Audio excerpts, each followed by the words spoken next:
Welcome to My Creative Corner 3, a podcast about quilting, crafting, creativity, with a dash of garden, chatting about current interests and life in my northern town. You can find show notes at mycreativecorner3.com. You can also find all of my social media, how to purchase a virtual cup of coffee, and all events on the website. Please feel free to stop by and leave a comment. I really appreciate everyone who listens. Thanks for stopping by. Welcome to the podcast.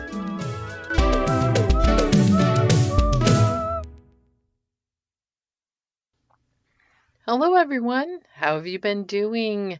Today's June 11th. So since we talked last, we went right into summer. Yeah, it was a super short spring. I can't believe when I think about it that we had snow maybe 4 or 5 weeks ago, and here we are, maybe 6 weeks ago at the most. But wow, spring was short-lived, and as in many years, when we have a long winter, it's a very abbreviated spring. So since I talked to you last, it's been hot, no rain, or very little rain, and smoke-filled skies for weeks. You know, it started with the Canadian forest fires in Alberta. Then there were fires in Ontario, which are the neighbors right next to us here in Michigan. And it's been weeks of smoke-filled orange skies. It's weird. It's almost like a bad movie, like a sci-fi movie. I don't know. Strange. So with all of that, it's been 90 degrees for, I don't want to say about 2 weeks. I'm stitching my temperature quilt, and it was high 80s to 90s for better part of 2 weeks, which is really not typical. I think about last year, and it was barely 70 at the end of May into June. Of course, we did have unprecedented weather last year too with that tornado. So here I am with all of the hot weather. Let me give you a quick garden update. It's growing. I planted drought-resistant plants, so we have not been watering the garden. I have been filling the bird bath a couple times a day just to make sure it's got a solar bubbler or fountain in the center. So I like it as my water feature, but it also is there for birds and insects and the stray cat that I've caught drinking out of it. It was actually a cute little picture I took. So I have to say the garden looks great. It looks pretty green and lush. There's only a couple of plants that are not bunched together. I have a real full cottage style garden. A couple of the hostas, the little mini ones, got a little bit curled leaves. But the good news is, after a month of hot and dry, the ground was so dry, I did notice today we had some sprinkling in the ground, was a touch damp, not like a good torrential rain, not like a good spring, early summer soaking rain, but just sprinkles all day. So fingers crossed, that will make the hostas happy. The plants, the primrose in the front where they got a little bit of sun, they looked a little burnt up. But I think that today, I've seen them look like this before, and then they rebound after a little bit of rain. So I'm working with what I have, with the ground that I have, and I'm working with just rains. Um, we have talked about going to our storage unit and getting the hose and watering the ground a little bit because some of the indigenous plants, or weeds as people call them, are getting a little bit tall, but the grass is burnt up brown and dormant. So we may water the grass if we don't get a rain so that we can mow it and not have it be totally burnt up. It's been so hot and dry, we did not plant the clover, and we may wait another year because, our growing season is so short, and if we have a hot, dry El Nino type summer, this may not be the good year to invest in all of the clover seeds, but it's going to happen. I just think we have to be patient on finances and weather conditions, and usually the two do not go hand in hand in my experience. So I also did get the fairy garden set up, just a few houses. And you know what? I kind of like the smaller is better, less is more type of a thing. So it's looking pretty good. Some of the houses are a little faded. I've watched a few videos on repainting the fairy houses, but you know, you got to seal it. And I don't have an air gun. And the best results are taking a sealer that you use for painting a car. And I'm like, I am not investing that kind of money in a spray gun and sealer when I can just go buy new houses in the next year or so. Or maybe I will come up with a solution to make some. I still like the idea of thrifting birdhouses and using them as fairy houses, but I haven't seen any at the thrift shop.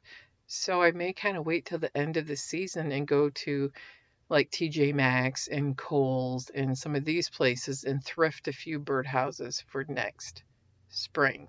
Thrift, buy them on like 70% off clearance if they're cheap enough. So that's an idea. Not a great idea, but it's an idea. I just don't want to spend $50 a house to have them out for a few months, right? And then the sun does fade them.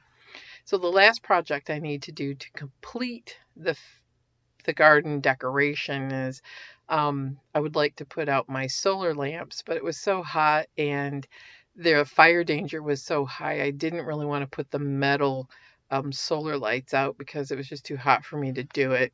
So it's cooled off.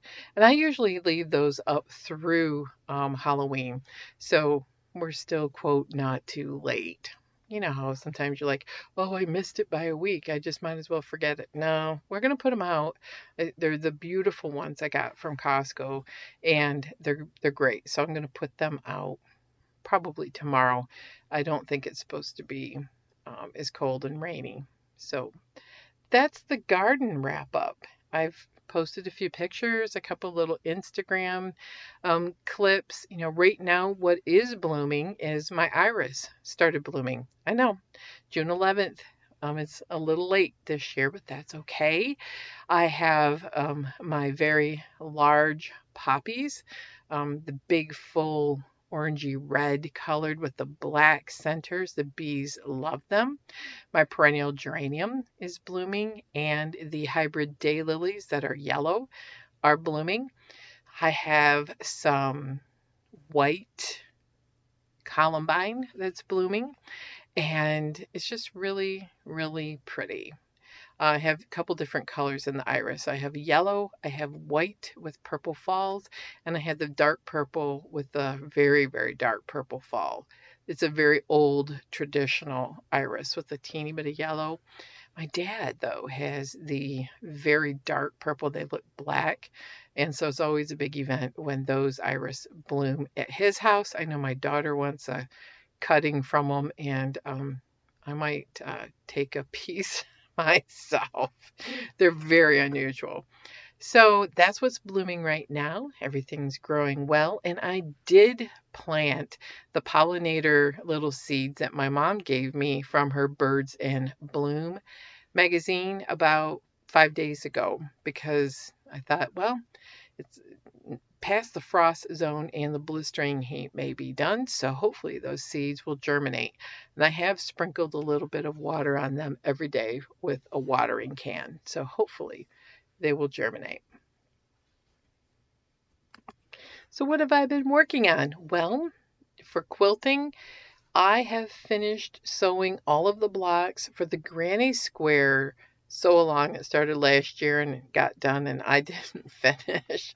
I have the Granny Squares, all 20 of them are pieced, and now I have rummaged through the white and I am joining the blocks together with the sashing. I started that today, and I'm going to put bright colored cornerstones in the sashing. And that's it. I'm not doing the big pieced border. That was never my plan. I have not had good success. I'm not going to say I don't do pieced borders, which was kind of where I was going to start with that. But no, I have not had good success with having pieced borders fit. And it's very frustrating to spend all that time doing a pieced border only to have it not fit, and then you have to do a little slicing and dicing to make it fit, and it just looks. So I'm not doing that. I've decided I'm being kind to myself. And we'll get into more of that after a bit. But I'm being kind to myself, and I am not doing things that I don't enjoy doing in the quilting department. So that means the Dear Jane's been back on the back burner, though it has been guilting me that I don't have it done, nor have I worked on it because I don't have the brain space for it. And I don't know. I keep waffling. Should I make more? Should I just make a baby Jane and leave it as it is? We'll see. I haven't. I'm going to just leave it in its little cute little container with the book and let it marinate for a little bit longer in timeout. So the Granny Square quilt, I am getting that top joined together. I have been working on a Lori Holt 8-pointed star, totally and completely made out of squares, and I keep losing points on my stars. But they've gotten better after making 9 of them. I was going to use that as a leader and ender project, and I still may. I'm not 100% sure that I am in love with the clipped points, but when I think about 8-pointed stars, a lot of times I get clipped points anyway. So I am a little bit, what does my kids say, meh about it. Meh. I'm not in love with it, but I don't hate it. So I've got 9 blocks. I'm just going to keep making them when I feel like it. Maybe instead of as a true leader and ender project where you do a seam and then sew your leader ender at the beginning and end of your seams and have the 2-for-1 bonus thing. It seems to be boggling my mind a little bit. I'm going to use it as what I call a palette cleanser project. I got to come up with something, right? A palette cleanser. When you're done with project or you're so sick of what you're working on, for example, the Granny Square project. I love the project, but I'm sick of looking at it. Yeah, I may use it as a palette cleanser. So you can sit down and just go shoot some squares through the machine and call it a day that you were productive and made this goofy little 8-pointed stars out of all kinds of wackadoo fabric. So anyway, my palette cleanser. I'm not going to go leaders and enders, I don't think. We'll call it palette cleansing. I feel fresh now. So there we go. That's all I've done for quilting. Not a whole lot of piecing. Long arming, though, I am really committing to and have been for several weeks now of doing 15 to 20 minutes a day on the queen size quilt on the frame, and I'm down to the bottom third of the quilt. It's taken me this long. I know when you're custom quilting something, it takes forever and you feel like it's never going to be done. That's where I'm at. It's not the messy middle, it's I can't even see light at the end of the tunnel, but I want it to be done so bad. But after about 20 minutes, I'm done. My body doesn't want to stand. My legs hurt. My brain is befuddled. And so when I'm done, I'm done. And I'm listening to my body. I'm listening to my mind. I'm not pushing and powering through all of the pain. You know, the 80s, no pain, no gain. That used to be like my life's motto. And I have decided to shelve it. Yes, shelf it. Shelve it. I'm not doing that anymore. Being kind. This is a theme today of what my plans are for the summer. So that's a great segue, wasn't it? What are my plans for this summer? Well, I'm doing red, white, and June with Fat Quarter Shop and cross stitching. So they're using red, white, and blue fabrics, and they asked me to do one for red, white, and June. It's very difficult to say. And I didn't get the one that I hoped, but I got a super cute one. It's called USA Stamp, and it's about 5.5 by 5.5. And I didn't do all of the white border and little sparkles that they have in it. It is based on a stamp, I think, that was done in the past. It says USA in red, white, and blue. It has a heart that is American flag inspired with the red and white wavy stripes and the blue field with stars and a flower underneath it. It's really cute. But I chose to use the pale blue gingham that Fat Quarter Shop has just started with, and it's in pink, green, and gray. Pink, blue, and gray. Those three colors. And I love it. I love it so much that you don't have to do all that fussy stitching for a border if you don't want. So I didn't, and I didn't do the white embellished sparkle looking plus signs or stars that you see on some of these. And it was a quick stitch. I had it done in about 7 days. So it was only a few hours of stitching. It's really cute, and I'm going to make a pillow. I did put a little tiny pillow, about 5.5 inches. I put a survey out on Instagram and in my Facebook page. I had a navy blue that matches the dark blue. I had a mid blue, and I had a batik that didn't go with it at all. The mid blue I was leaning towards until I saw the photo. This is a great tip on why you should take photos. The photo made me realize the navy blue was the best choice, and everybody else said the same. Navy. Going with navy, and I've watched a pillow finishing tutorial, and it's weird. You finish it by sewing the front and the back together, all those sides. Then you snip a little slit in the back, flip it around front, so your cross stitch is outside and your points are better. Then you stuff it. Then you put like a felt or something over your slit that you slip stitch, which is right in the middle of your pillow back. But now you can glue a tiny little trim all the way around. And I thought, that's how they get those perfect little corners. And that's why there's always a felt or wool felted patch on the back of all of those little pillows. It helps if you actually watch the tutorials on some of these things. And Fat Quarter Shop does a great job with all of that. So that's going to be the method that I'm going to try this time. I've had a lot of epic fails on pillows, so I'm going to try it for the little one, and I'm going to keep rolling along with some finishes. And I have some ideas for my tiny ones. I'm going to use that IKEA scarf hanger, which looks like white macrame, but I haven't got to that point. When I have it done, I'll put a little tutorial probably on YouTube, but yeah, I'm a long ways off. I have a lot of ideas, but actual finishing has not been the fully finished thing for me in cross stitch. You know what? I've decided if I don't finish a whole bunch, that's okay. I can just maybe do a marathon session, when I have a big basket full of them. But yeah, I like the stitching, not the finishing. Boy, doesn't that sound familiar. I like the stitching and the quilting too, and I don't like the binding. So I think, where I'm at with where I'm going to go with my piecing is I don't think I'm going to do too much more quilt piecing. We're going to go back to quilting for a minute. I am doing the sew along of Sew Scrappy spools, which is like 4 to 8 little blocks a month. And then I'm going to work on doing some machine binding because, I got that stack going for me.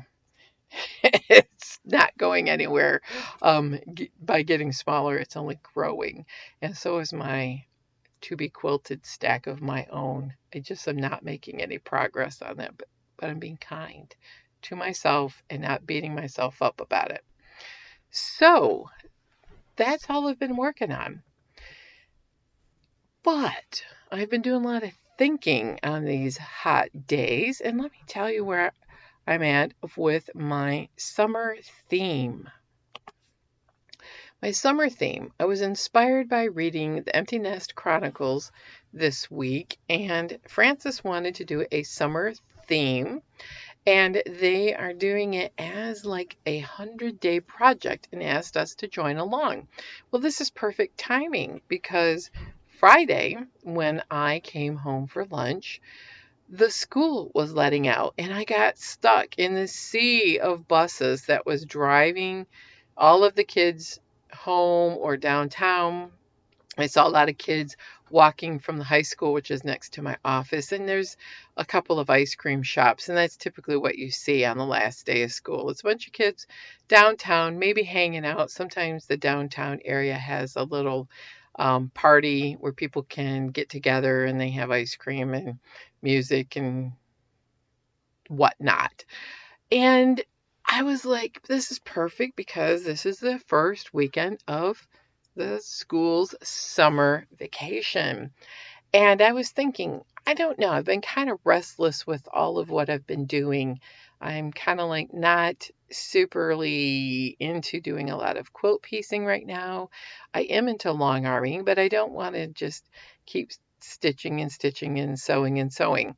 I do have a plan for my next cross stitch project is going to be out of the summer memories book. But other than that, I didn't really have a plan for the summer. And I got thinking, what do I want to do as my theme for the summer? And what do I want to do as a 100-day project? Because I always enjoyed doing a 100-day project. You know, that started with art councils trying to get artists to practice some form of art and creating every day for 15 minutes for 100 days, and then doing like this big process of learning something new or just getting in there and doing it so that at the end you had something tangible at the end of 100 days. But that's not what the Empty Nest Chronicles is doing. Frances said she's going to mail a postcard to a friend instead of writing a letter every day, a big long letter. That's a huge commitment. She's mailing a postcard, one a day for 100 days, or batching them up, and getting them to the post office. And Kristen is doing, what is Kristen doing? I better look it up because now I've had a blank. That's right, she's doing photography. She loves taking pictures, so she's going to take a photo a day for 100 days. And I loved that too. So I thought, what do I want to do? Well, something that I've really taken up a lot since January is meditation. I did it a lot as a visualization type of meditation at the chiropractor using BrainTap. But I recently got Headspace, and I thought, wouldn't it be great to use that app to its fullest and become a really good grasp of what meditation is and what it means and how I can make it work for me in about 10 or 15 minutes a day. But I thought, I'm kind of doing that now in about 10-minute increments. So that's kind of an easy way out.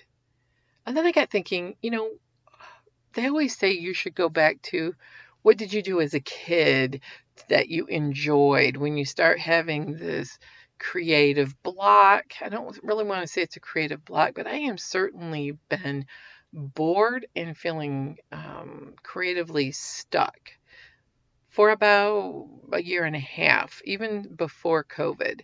So my COVID infection, that was last summer. I'm not talking about the pandemic. I'm talking about my personal journey with COVID. So I'm like, okay, what do I want to do? Meditation. And I always was taught that you had to have a 3-point theme to make it balanced. So meditation, and I love alliteration. And I was totally inspired by my son came home for one night. He went to his high school reunion, had a lovely time. But he got my mandolin out. because he is a music guy. That's part-time what he does.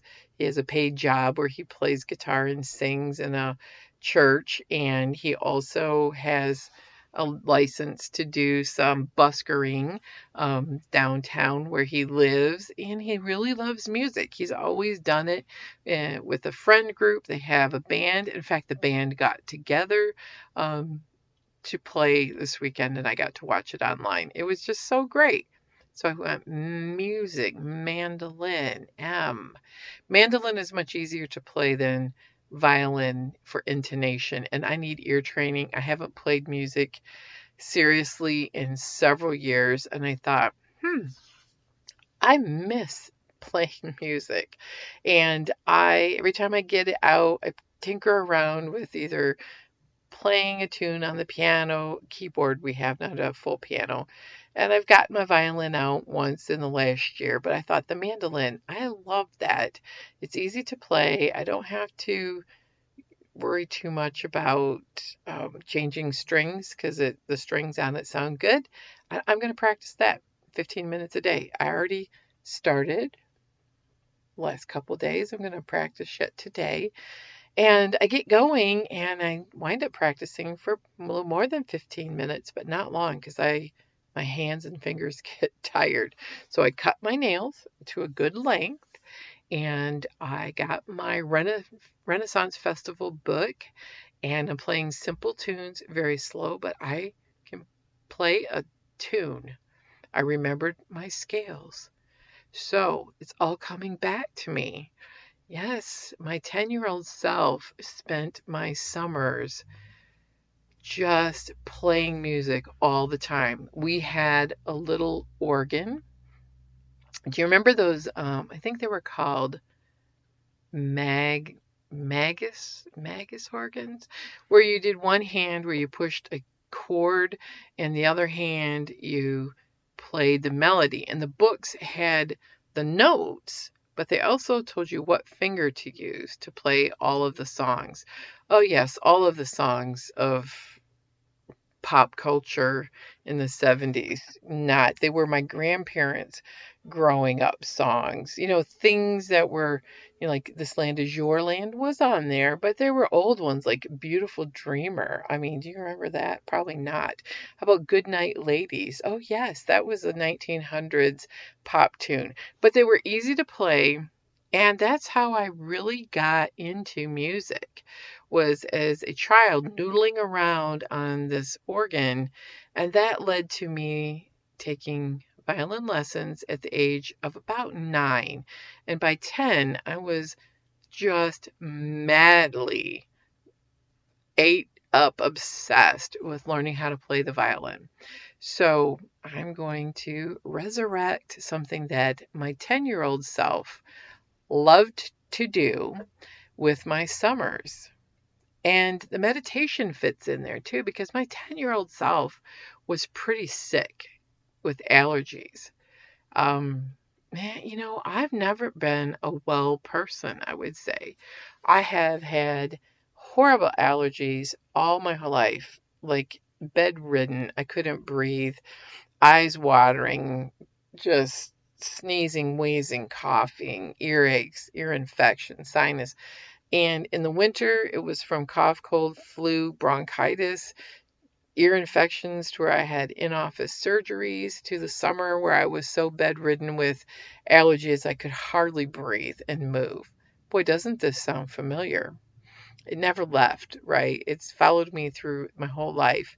So I'd spend a lot of time just laying out in the hammock watching the clouds or the birds or the bugs crawling around the ground, looking for four-leaf clovers. Um, Maybe on a good day, riding my bike meditatively around the block. You're a kid. You have nothing but time all summer. It's not like I was biking to get my burn in and monitoring how many calories. Productivity was not on my mind at all at 10 years old. And I've decided that's where the being kind to myself comes in. I am dropping this. Why do I got to be productive all the time? That is an invention of work as an adult, as a college student who had to juggle a million things, or being a young mom who had to multitask to survive the day, or as a nurse. That's how you get through the day. You're constantly on, constantly multitasking, so to speak, juggling, and productivity and time management was top priority as an adult, but not as a kid.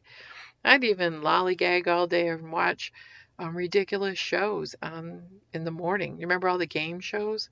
Price is Right? Oh, yeah. Whammy. Do you remember that show? It was called Press Your Luck. And if you got the whammy, wah, wah, you lost all your money. Trivia shows, card sharks. Yeah, let's relive the 70s together as Gen X people. Oh, yeah. I love those shows. And Wheel of Fortune when it was a daytime game show. Yes, with Chuck Woolery. So, that's where this whole thought of a theme for the summer, because by the end of the summer, you always had to write a theme about it at school. I thought, okay, meditation and music. What is my third M? M. So the other thing I did as my 10-year-old self was I went to the library and got every craft book that they had. I spent all of my time either thinking about what I wanted to make or researching what I wanted to make or figuring out the supplies I needed. And if we had the money to buy it, did I have to save my money to be able to go to the local dime store? That's a blast from the past terminology. We didn't have Kmart or Walmart in our town growing up. So you had to go to your local, oh, we call them a dime store, Five and Dime, where they had, a collection of housewares of like what the modern big box stores have. They also had little craft departments. Sometimes our grocery stores had things like that. We could get construction paper and beads or yarn, things like that. I lived in a pretty rural places in Michigan. You had to drive hours to go to Kmart. It was the store back then. Or any type of craft store was so expensive that we couldn't afford anything like that. And I certainly, as a 10-year-old who did not have anything more than money from a paper route, or my allowance of a few cents a week. I think we got 50 cents a week or a quarter, depending on how tight money was. So, yeah, I would do that. And I made a lot of things.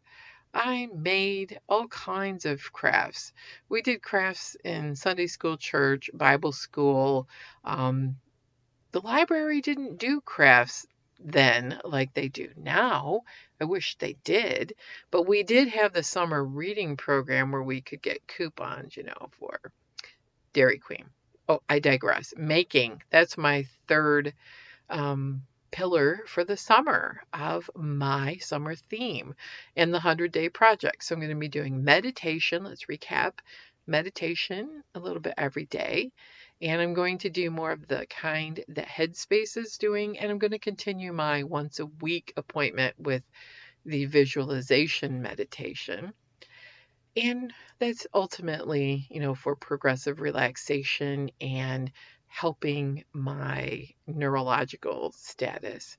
I'm going to practice my mandolin and do easy lessons until I get better. And maybe at the end of 100 days, I could play a jig or a reel almost to tempo. Wouldn't that be fun? Okay, I'm delusional now. But I want to make whatever I want to make. I'm not going to get on this quilting productivity or cross stitch, what do I say, treadmill. That treadmill, the machine, the going and going and going, because I'm burnt out on it. I'm going to say it. I'm burnt out on it. And I just need a break from making more to finishing. And so I'm not going to give up on it, but I need a break from it. So I want to work on finishing up. I have an art journal that I could do all kinds of hand lettering and stickers and collages or little watercolor experiments. I found some acrylic paints in my drawer. I have some watercolor pigments. I have a Cricut with papers in vinyl and all kinds of things that I could make with that. I don't have any yarn. I gave all that away, but I do have my elementary wrap and I have a ton of needle felting things. I just need to get some finger protectors. So I thought I would start with making some beads. And get the feel and the vibe and the rhythm going. And Sharina, she does needle felting and is making some needle felted sheep. I love that idea, and I saw a Highland cow or Highland coo, which how people say it in England and Scotland, a Highland coo. You know, the woolly cows with long horns. I saw a pattern like that. So maybe if I get good enough in 100 days, I could do a sheep and a cow. I did do a felted elf with a funny hat. I love that. And I would like to do maybe a mushroom in a fairy village. Okay, I'm getting too far ahead. I can't do that all in 100 days. But see, once the ball gets rolling and the creative juices start to flow, there's nothing wrong with trying new crafts to be inspired to maybe go back to doing things which I find that I truly love, which is quilting and a little cross stitch with a few knit projects and crocheted projects here and there. Pick up and put down. There's nothing saying you can only do one thing. I never did that as a 10-year-old. You tried everything. You wanted to see what was out there and what you liked. And just if you were interested, I just gave it a go. And I think that's what I'm doing. I also have lots of other crafty type things that I'm sure will crop up along the way. And I'm going to look at the library. They do a lot of crafts once a month there. One of my cousins, she did a library craft and made, not at my library, right, one downstate, a beautiful handmade, hand twisted wire and bead bracelet. It was gorgeous. And I thought that would be fun because, I love everything about rocks and beads and textures. So I'm just going to go wherever the creative making takes me. And I'm going to research a few things maybe to make on the Cricut and just all kinds of things. And maybe do some of that fodder school stuff that I see floating around Instagram, where they paint watercolors and then draw on top of it and cut them out as flowers and make collages. Super duper cool art journal stuff. So that's what I'm going to work on making. I'd like to always end my day and begin my day, and I thought this would be a good practice to start because it goes with my meditation, is, kind of being very appreciative of small meditative grateful moments. And today, as I was going outside for my 20 minutes, which was not quite 20 minutes, but going out every day to get some nature grounding, if you will, and being outside with some fresh air and sunshine. It was sprinkling outside, and it made me realize this parched, dry earth, how much we need water and how much I appreciate the water. And I took a few photographs of raindrops just sitting on the flowers that are blooming that I talked about at the beginning of the podcast. I also was really just taken by a simple step of turning on the shower and how beautiful my fresh, clean shower.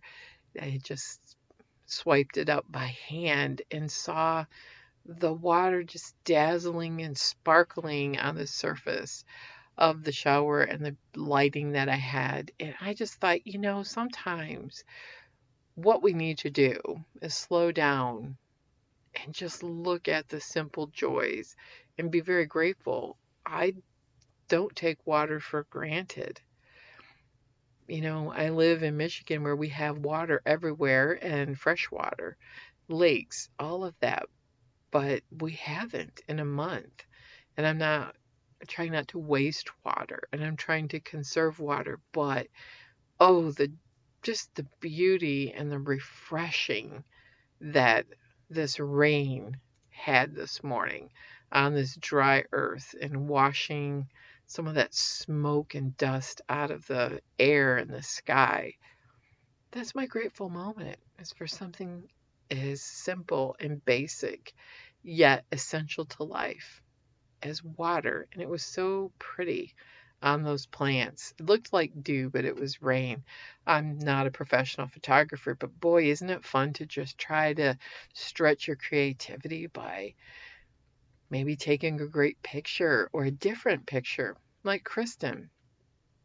And maybe part of making for me will be trying to write or make a postcard like Frances, The Empty Nest Chronicles. So that was extremely inspiring, and I did write a little post about it on Saturday Morning Coffee yesterday, and I am just super grateful. And I'm going to really, really work on my 3 things, my theme for the summer. Are you going to join us?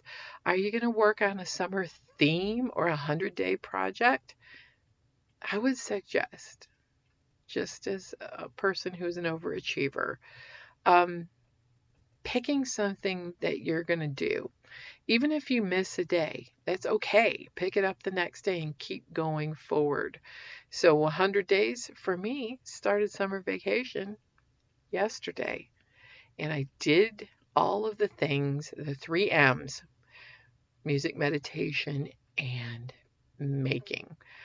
And today I have done that too, except for music. I'm going to go tune up my mandolin. I've got to find my little tuning machine. And because my hearing is not as sharp as it used to be, try to get it in tune a little bit better and plink out a simple jig, or maybe there's a hornpipe that is just arpeggios that came pretty easily yesterday. Um, I want to leave you with that, my grateful moment. And maybe that's a practice that you might want to start. I do that with my journaling every day with Silk and Sonder, and I still do that as part of my meditative practice. So that's why I thought it was kind of cheating, but yet I want to continue and expand upon it because I do that every day. So if you would like, you could watch this as a audio version with a still picture on YouTube. I have a YouTube channel and I'm working on getting a video up in the next couple of weeks. I do have a blog that I mentioned. That's mycreativecorner3.com. And it's always great for people who leave comments. And I want to thank those who have bought me a virtual cup of coffee on Ko-fi. I have my group of people who have been very supportive, and Diane and Barb, and there's just so many who are faithful every month. And I want to thank everyone who leaves a comment both on the show notes and on the blog, because that's where we can continue the conversation outside of this moment. Have a fantastic day and let me know, what's your summer theme or 100-day project? I would love to know, and maybe we could help encourage each other along. I'm also going to talk about this on the Facebook group, My Creative Corner 3. Hopefully, I will see you there. Have a most wonderful week, and I'll see you next time.